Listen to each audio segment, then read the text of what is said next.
Seperti yang kita ketahui bahwa dalam sistem pendingin atau air conditioning system terdapat beberapa bagian atau komponen pendukung. Yang pertama adalah kompresor. Kompresor berfungsi menghisap dan menekan uap refrigeran dari evaporator. Kompresor AC menjadi salah satu komponen utama pada unit pendingin udara. Selanjutnya, kompresor akan mengompresi uap tersebut sehingga suhu dan tekanannya lebih tinggi. Fungsi kompresor di sini juga akan mempertahankan perbedaan tekanan dan temperatur dalam sistem.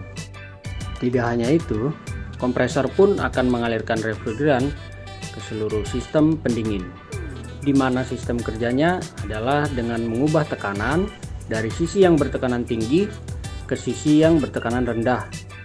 Prinsipnya, semakin tinggi temperatur, maka semakin tinggi pula tekanan yang diperlukan. Suhu refrigeran yang dialirkan dari kompresor menuju kondensor biasanya mencapai 72 derajat Celcius. Bagian selanjutnya yaitu kondensor. Kondensor adalah komponen yang berfungsi sebagai alat penukar kalor. Alat ini juga akan menurunkan temperatur refrigeran dan mengubah wujud refrigeran dari gas menjadi cair. Udara menjadi media pendingin yang dipakai kondensor, di mana sistem kerjanya adalah kalor yang ada pada refrigeran akan dilepaskan ke udara bebas dengan bantuan fan. Setelah terjadinya proses pelepasan kalor pada refrigeran, suhu pada refrigeran berubah menjadi 45 derajat Celcius. Komponen selanjutnya yaitu adalah filter dryer. Komponen ini berfungsi untuk menyaring uap air atau benda asing lainnya yang terdapat dalam sistem. Komponen selanjutnya yaitu pipa kapiler.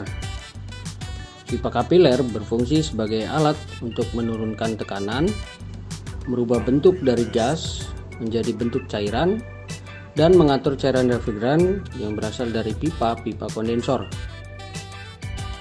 Pipa kapiler ini mempunyai ukuran yang paling kecil dibandingkan ukuran pipa lainnya. Sesuai dengan fungsinya, suhu pada refrigeran yang telah melalui pipa kapiler akan menurun drastis. Yang tadinya mempunyai suhu 40 derajat Celcius menjadi 5 derajat Celcius. Bagian selanjutnya yaitu adalah evaporator. Pada dasarnya, fungsi dari evaporator adalah kebalikan dari fungsi kondensor AC. Apabila kondensor AC berfungsi untuk menyerap panas dari refrigeran, kemudian dibuang ke udara, evaporator berfungsi untuk menyerap panas dari udara dan disalurkan ke refrigeran. Secara mudahnya, evaporator akan menyerap panas yang dibawa oleh udara, sehingga setelah melewati evaporator, udara menjadi dingin. Agar udara dapat melewati evaporator, blower memiliki peran penting untuk mengembuskan udara menuju ke evaporator. Setelah melewati proses tersebut, suhu pada refrigeran berubah menjadi 10-11 derajat Celcius.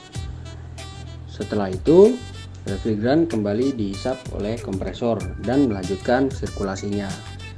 Jadi pada dasarnya, refrigeran atau freon yang berada dalam sistem tidak akan berkurang kalau tidak mengalami kebocoran pada sistem. Berikut adalah penjelasan dari komponen-komponen juga fungsi-fungsi sistem pendingin. Mohon maaf bila ada kekurangan, juga ada salah kata, dan terima kasih telah menyimak video ini. Semoga bermanfaat.